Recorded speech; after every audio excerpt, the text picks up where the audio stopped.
வாழ்க்கைக்கான வார்த்தை என்ற இந்த வலை ஒளிபரப்பிற்கு உங்களை வரவேற்கிறோம். இது ஆதியாகமம் முதல் வெளிப்படுத்துதல் வரை முழு வேதாகமத்தையும் உள்ளடக்கிய ஒரு தினசரி தியானமாகும்.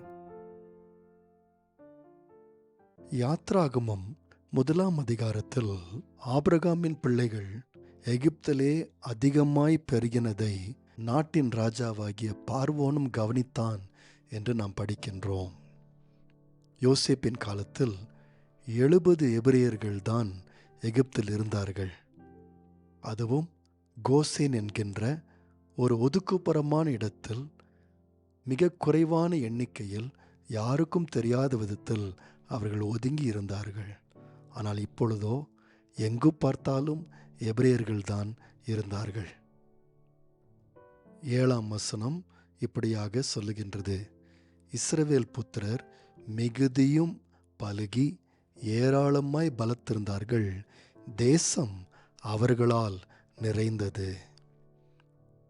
இதை பார்த்த ராஜா, ஒரு நாளில் யுத்தம் வந்தால் இந்த எபிரேயர்கள் எல்லாரும் நம்முடைய எதிரியோடு சேர்ந்து கொண்டு நாட்டை விட்டு போய்விடுவார்களோ என்று பயந்தான்.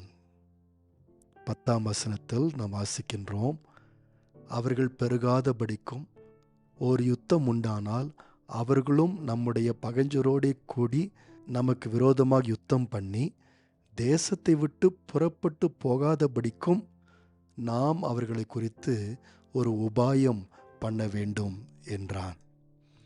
ஆகவே இந்த பார்வோன் இஸ்ரவேல் ஜனங்கள் அவனுடைய எதிரிகளோடு சேர்ந்து கொண்டு நாட்டை விட்டு ஓடி போகாதபடிக்கு ஏதாவது ஒரு உபாயம், அதாவது தந்திரமான ஒரு திட்டத்தை நாம் போட வேண்டும் என்று நினைத்தான். இதுதான் அவனுடைய தந்திரமான திட்டம். பித்தோம், ராமசேஸ் என்று பண்டசாலை பட்டணங்கள் 2 பட்டணங்களை கட்ட வேண்டும் என்று சொல்லி ஒரு பெரிய தீர்மானம் எடுத்துக்கொண்டு வந்தான்.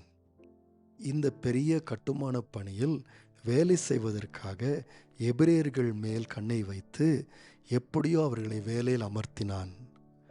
கொஞ்ச காலம் கழித்து அவர்களுடைய உரிமைகளை பறித்து அவர்களை அடிமைகளாய் மாற்றி அவர்கள் மேலாக விசாரணைக்காரரையும் அவன் வைத்தான். அதாவது ஆளோட்டிகளை, ஸ்லேவ் மாஸ்டர்ஸை அவர்களுக்கு மேல் வைத்தான். இப்பொழுது எபிரேயர் எல்லாரும் பார்வோனுடைய புஸ்தகத்தில் எழுதப்பட்டார்கள். அவர்களால் பார்வோனுடைய அனுமதி இல்லாமல் எங்கும் செல்ல முடியாதபடி பார்த்து கொண்டான். தினந்தோறும் அவர்கள் வேலைக்கு வர வேண்டும். தினமும் அவனுடைய சிசிடிவி கேமராவிலே அவர்களை பார்த்து அவன் கையின் அடக்கத்திற்குள்ளே வைத்து கொள்ளுவான். இதுதான் அவன் தந்திரமான திட்டம். ஆனால் இந்த தந்திரமான பார்வோன் இப்பொழுது ஒரு பிரச்சனையில் சிக்கிக்கொண்டான். என்னவென்றால், அவனுடைய அடிமைகள் நாளுக்கு நாள் பெருகிக்கொண்டே போனார்கள். அப்படியானால் அடிமைகளை கையாள இன்னும் விசாரணைக்காரர், இன்னும் அநேக ஆளோட்டிகள் வேண்டும். இன்னும் அநேக புஸ்தகங்கள் அவர்களுடைய பெயர்களை எழுத வேண்டும். அவர்களை கட்டுப்படுத்த இன்னும் அநேக அதிகாரிகள் வேண்டும். அது மாத்திரமல்ல, பெருகிக்கொண்டே போகின்ற இந்த கூட்டத்தை சமாளிக்க, வேலை கொடுக்க, வேலை வாங்க இன்னும் அதிகமான கட்டுமான பணிகளை ஆரம்பிக்க வேண்டும். இப்படி கற்பனை செய்து பாருங்கள். 2 பட்டணங்களை கட்டுவதற்கு 50,000 அடிமைகள் இருந்தால் போதும். ஆனால் 1,00,000 அடிமைகள் இருந்தால் என்ன செய்வது? ஆகவேதான் 12ஆம் வசனம் இப்படி சொல்லுகின்றது: ஆனாலும் அவர்களை எவ்வளவு ஒடுக்கினார்களோ அவ்வளவாய் அவர்கள் பலுகி பெருகினார்கள். ஆகையால் அவர்கள் இஸ்ரவேல் புத்திரரை குறித்து எரிச்சல் அடைந்தார்கள். இப்பொழுது இந்த பிரச்சனை சமாளிப்பதற்கு தந்திரமான பார்வோனும் பயந்து போன எகிப்தியரும் இன்னும் ஒரு திட்டத்தை கொண்டு வந்தார்கள். அதாவது, இந்த எபிரேயர்கள் தங்களுடைய வாழ்க்கையை வெறுத்துவிட வேண்டும் என்கின்ற அளவிற்கு அதிக கஷ்டமான வேலை அவர்களுக்கு கொடுத்து அவருடைய வயல்களில் கூட கொண்டு வந்து வேலை வாங்கி அவர்கள் எப்படியாகிலும் இந்த வாழ்க்கை குறித்து கசந்து போக வேண்டும் என்று செய்ய வேண்டும் என்று நினைத்தார்கள். 13ஆம் வசனம் சொல்லுகின்றது: எகிப்தியர் இஸ்ரவேல் புத்திரரை கொடுமையாய் வேலை வாங்கினார்கள். 14ஆம் வசனம், சாந்தும் செங்கலும் ஆகிய இவைகளை செய்யும் வேலையினாலும் வயலில் செய்யும் சகலவித வேலையினாலும் அவர்களுக்கு அவர்கள் ஜீவனை கசப்பாக்கினார்கள். அவர்களை கொண்டு செய்வித்த மற்ற எல்லா வேலைகளிலும் அவர்களை கொடுமையாய் நடத்தினார்கள். இப்படி கொடுமையாய் வேலை வாங்கி அவருடைய வாழ்க்கையை கசப்பாக்கிவிட வேண்டும் என்று திட்டமிட்டு செய்த இந்த தந்திரம் பலித்ததா? இந்த அடிமைகள் போதும் வாழ்க்கை, இனி ஏன் வாழ வேண்டும் என்று நினைத்து வாழ்க்கை வெறுத்து போனார்களா? இல்லை. உண்மையில் எபிரேயர்களுடைய ஜனத்தொகை இன்னும் அதிகமாக பெருகினது. இருந்த வேலை கொஞ்சம்தான், ஆட்களோ அதிகமாய் இருந்தார்கள். இப்பொழுது கொஞ்சம் நாம் அமர்ந்து ஒரு கேள்வியை கேட்போம். எப்படியாக இந்த எபிரேயர்கள் மாத்திரம் இவ்வளவு அதிகமாக பெருகினார்கள்? அதுதான் தந்திரமான பார்வோனுக்கு தெரியாமல் போனது. ஆனால் சீக்கிரமாக அவனுக்கு தெரிய வரும். பதில் என்னவென்றால், தேவன்தான் இதற்கு பின்னணியில் இருந்தார். ஆபிரகாமின் சந்ததியை வானத்து நட்சத்திரங்களைப் போல பெருக பண்ணுவேன் என்று சொல்லி ஆண்டவர் ஒரு திட்டம் போட்டிருந்தார். அந்த திட்டத்தை இப்பொழுது ஆண்டவர் நிறைவேற்ற ஆரம்பித்து விட்டார். நண்பர்களே, பண்டைய காலத்தில் தாய்மார்கள் தங்கள் பிள்ளைகளை பிரசவிக்கும் போது பிரசவிக்கின்ற அநேக குழந்தைகள் இறந்தே பிறக்கும், இல்லாவிட்டால் கொஞ்ச நாட்களில், இல்லாவிட்டால் மாதங்களில் மரித்து போய்விடும். அநேகமான குழந்தைகள் 1 வயதை தாண்டாது. ஏனென்றால் அன்றைக்கு சுகாதாரமும் விஞ்ஞானத்தின் அறிவும் கிட்டத்தட்ட இல்லாமல் இருந்தது. ஆனால் எபிரேயருடைய தாய்மார்களோ குழந்தை பெற்றெடுக்கும் போது எல்லா பிள்ளைகளும் பிழைத்து கொண்டது, எல்லா பிள்ளைகளும் சுகமாய் பிறந்தது. இதுதான் ஆச்சரியம். இது எப்படி நடைபெற்றது? கர்த்தருடைய வல்லமை, கர்த்தருடைய திட்டம், கர்த்தருடைய நன்மை. ஆகவே எபிரேயர்கள் மத்தியிலே இறப்பு விகிதத்தை விட பிறப்பு விகிதம் அதிகமாயிருந்தது. ஆகவே பார்வோன் இப்பொழுது வேறு நாட்டிலிருந்து வந்து குடியமர்ந்த இந்த எபிரேய அடிமைகளை குறித்து பயந்தான். வரப்போகின்ற ஒரு நாளில் நாட்டின் பிரஜைகளாகிய எகிப்தியர்களை காட்டிலும் இந்த எபிரேய அடிமைகள் அதிகமாகி விடுவார்கள் என்கின்றது அவனுக்கு தெரிந்தது.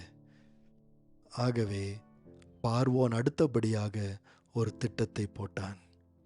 எபிரேய மருத்துவச்சிகளாகிய சிப்பிராள், பூவாள் என்கின்ற 2 பெண்களை அழைத்து, எபிரேய தாய்மார்களுக்கு ஆண் குழந்தை பிறந்தால் உடனடியாக கொன்று போடுங்கள் என்று சொன்னான். இந்த மருத்துவச்சிகளுக்கு வேறு வழியே இல்லை. ஏனென்றால் ராஜா போட்ட கட்டளை, நிச்சயமாக ராஜாவினுடைய கட்டளையை அவமதிக்கவே கூடாது. ஆனால் ஆச்சரியப்படும் விதமாக இந்த 2 மருத்துவச்சிகள் ராஜாவின் கட்டளையையும் அவமதித்தார்கள், கீழ்ப்படியாமல் போனார்கள். எபிரேய ஆண் பிள்ளைகளையும் எபிரேய பெண் பிள்ளைகளையும் வாழவிட்டார்கள். ஆகவே எபிரேயர்களுடைய ஜனத்தொகை நாளுக்கு நாள் பெருகிக்கொண்டே போனது. பார்வோன் உடனடியாக இந்த மருத்துவச்சிகளை கூப்பிட்டு, எப்படி இது நடக்கிறது என்று கேள்வி கேட்டான். அதற்கு அந்த மருத்துவச்சிகள், நாங்கள் இந்த எபிரேய பெண்களுக்கு போய் பிரசவம் பார்க்கும் முன்பதாகவே குழந்தைகள் பிறந்து விடுகிறார்கள் என்று சொன்னார்கள். ஒருவேளை அதில் ஒரு உண்மை இருந்திருக்க முடியும். இவ்வளோ பெரிய ஜனக்கூட்டத்திற்கு எப்படி 2 மருத்துவச்சிகள் போதுமானதாக இருக்க முடியும்? ஆனால் கண்டிப்பாக அவர்கள் பார்வோனுக்கு கீழ்ப்படியாமல் போனார்கள் என்பதை நாம் ஒத்துக்கொள்ள வேண்டும். கொஞ்சம் இந்த பார்வோனை திசை திருப்பினார்கள் என்றும் நாம் ஒத்துக்கொள்ள வேண்டும். 21ஆம் வசனம் சொல்லுகிறது, அவர்களுடைய குடும்பங்கள் தழைக்கும்படி செய்தார். அதாவது இந்த மருத்துவச்சிகளுக்கும் ஆண்டவர் பிள்ளைகளை கொடுத்தார்.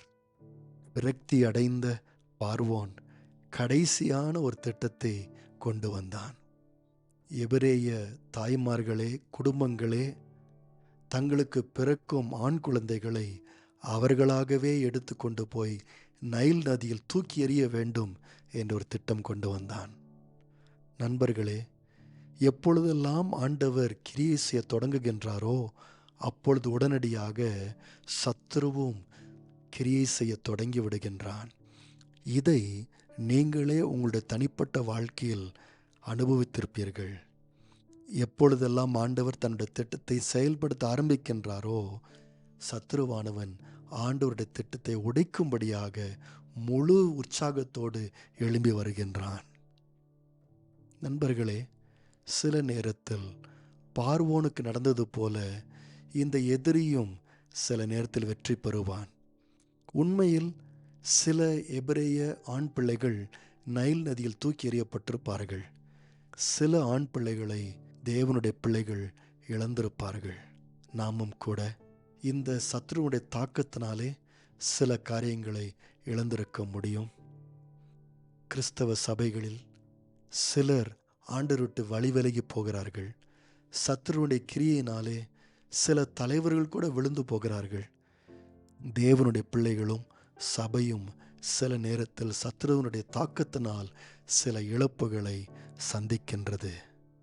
ஆனால் நண்பர்களே, தன்னுடைய திட்டத்தை வகுத்து அதை நிறைவேற்றுகின்ற ஆண்டவர் எப்பொழுதுமே எப்பொழுதுமே கடைசியாக வெல்லுவார். கேள்வி என்னவென்றால், இறுதியில் யார் வெல்லுவார்கள்? நேயர்களே, இந்நிகழ்ச்சியை கேட்டதற்காய் நன்றி. மீண்டும் ஒரு புதிய அத்தியாயத்துடன் வாழ்க்கைக்கான வார்த்தையில் நாளை சந்திப்போம்.